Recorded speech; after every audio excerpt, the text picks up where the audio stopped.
Meus queridos, paz do Senhor, Deus abençoe, presbítero Paulo aqui falando. Hoje a gente vai trabalhar sobre experiências do Espírito Santo, experiências pentecostais, como você quiser chamar, tá bom? A gente vai trabalhar sobre isso porque eu tenho percebido algumas coisas erradas e algumas coisas que têm que acontecer na direção do Espírito Santo. O batismo do Espírito Santo com o Espírito Santo é notório, tá? É visível. E nós vamos trazer algumas experiências pentecostais aqui, algumas experiências do Espírito Santo para vocês. Antes, eu peço para você se inscrever no canal, ativar o sininho de notificações, deixar o seu comentário se você já teve experiências pentecostais com o Espírito Santo ou não. E também, se você duvida disso, deixe seu comentário aqui, vai ser muito importante. Primeiramente, eu quero trazer para vocês que alguns avivamentos aconteceram na história, alguns avivamentos marcantes. Avivamentos como, presbítero Paulo? De pessoas, da própria direção do Espírito Santo, foram usadas para pregar a verdade, pregar o arrependimento, buscar revestimento de poder. E com isso, Deus batizava essas pessoas com o Espírito Santo, as pessoas estavam em volta ali e algo extraordinário acontecia, um mover extraordinário. Aconteceu, por exemplo, com esse grande avivalista aqui chamado Evan Roberts. Tá? Evan Roberts, eu quero ler um trecho da sua fala e preste atenção na sua fala aqui, muito interessante. Quando ele recebe o Espírito Santo, quando ele sente a presença impactante do Espírito Santo, ele diz assim, fala de Evan Roberts: senti uma força ou energia viva entrando no meu peito. Perdi o fôlego, minhas pernas ficaram trêmulas, caí de joelhos, suava muito e as lágrimas jorravam. Achei que estava até sangrando. Era terrível por uns 2 minutos. Então clamei: dobra-me, dobra-me, dobra-me. Oh.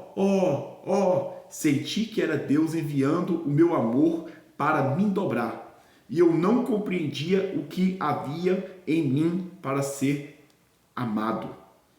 Depois que fui dobrado, quebrantado, uma onda de paz encheu o meu interior.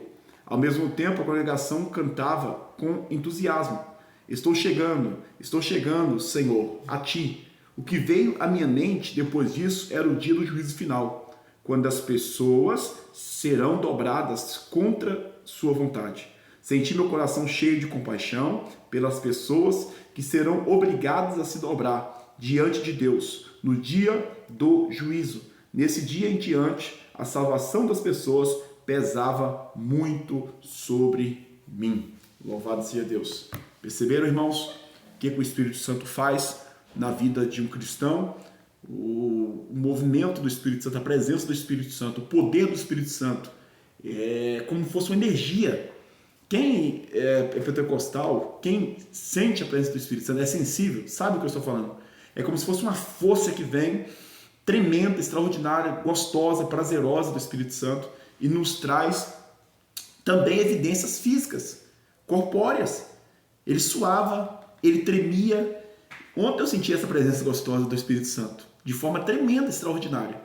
Então, o meu objetivo aqui é em defesa, não de coisas que é exagerado demais, coisas que você vê que é impulsionada para o erro. Por exemplo, existem igrejas pentecostais e neopentecostais que não pregam a verdade da palavra.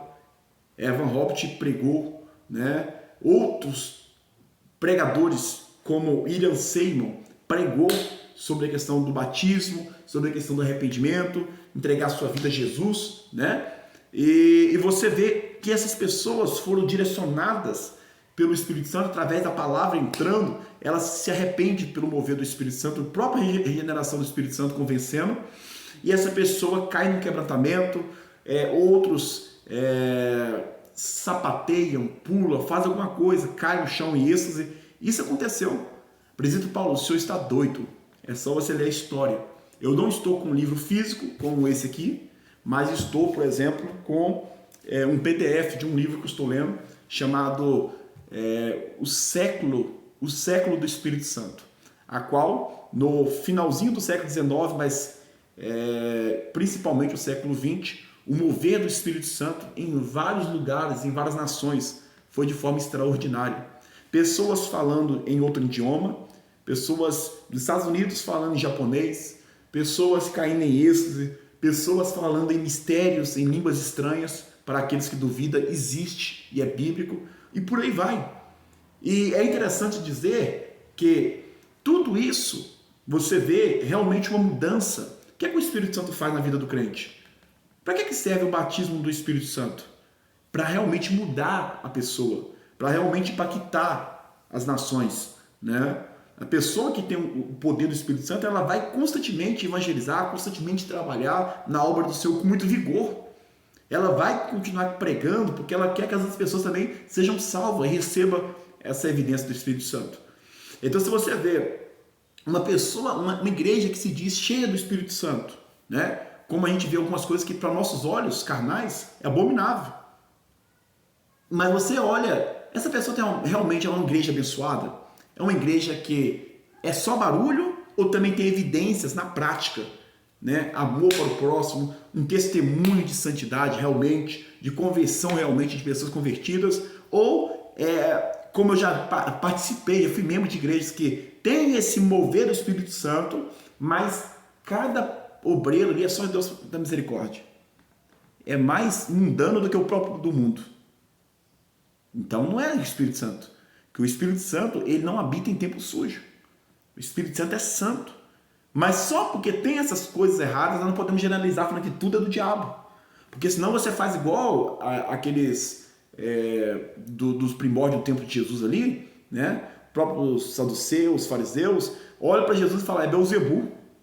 E ali foi Jesus. E se for o Espírito Santo mesmo movendo algumas pessoas? Porque se você, irmão, eu estou dizendo isso aqui em defesa, porque eu sei o que é receber o Espírito Santo. É coisa extraordinária. No dia que eu fui batizado no Espírito Santo, eu tinha 13, 14 anos, e nunca mais essa presença gostosa saiu de mim, esse poder. E Ele que me dá força. Quando eu faço alguma coisa de errada, é Ele que me direciona para as coisas certas.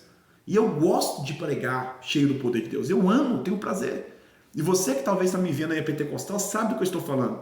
Então fique em defesa dos verdadeiros pentecostais. Pentecostais por quê, presidente Paulo? Porque nós somos marcados, né? Acho que a teologia aí tem um século para cá, é bem recente, a questão da teologia pentecostal. Inclusive eu até indico para vocês uma obra que a gente fez sobre teologia pentecostal, teologia pentecostal e seus fundamentos. Eu que fui coordenador da obra, escrevemos com 9 teólogos. Se você quiser adquirir, é só você comentar aí, a gente te procura, tá bom? Então, no mais, queridos, o Espírito Santo é algo extraordinário. Você vê as igrejas que têm o Espírito Santo, que gosta de receber a presença de Deus, que buscam a presença de Deus, como Evan Hobbit, salva as nações, derrama o teu poder, derrama a tua graça, essa vontade do Espírito Santo já, ele manifesta. E você vai ver nessas pessoas que demonstram a evidência do Espírito Santo, irmãos, sabe o que elas fazem? São crentes que oram muito, são crentes que vão no monte, oram muito, buscam muito, consagram, jejumam. Eu conheço testemunho de pessoas que jejumam 3, 4 dias sem comer nada. Como Deus não vai usar uma pessoa dessa? Deus usa. Deus ama os que buscam a Ele, que paga preço, que sacrifica sua carne pecaminosa. Mas as pessoas que não fazem nada disso, que não está nem aí com oração, que não está nem aí com consagração, que não está nem aí com buscar a Deus no monte, em casa, dentro do quarto, nada, nunca vai sentir o presente do Espírito Santo. Aí vai olhar de forma carnal e falar assim, é demônio, é palhaçada, é emocionalismo. Hã? Então você vai ter que excluir, você vai ter que jogar fora toda a história do que Deus fez no país de Gales. Tem um relato aqui, que eu tentei achar a página aqui para me gravar o vídeo para vocês, não achei. Evan Hobbit, ele é tão impactado na sua cama que parece que ele ganhou um choque elétrico e ele treme com a presença de Deus. Louvado seja Deus, irmãos. Extraordinário. Outra questão do livro que eu estou lendo lá, como é que fala?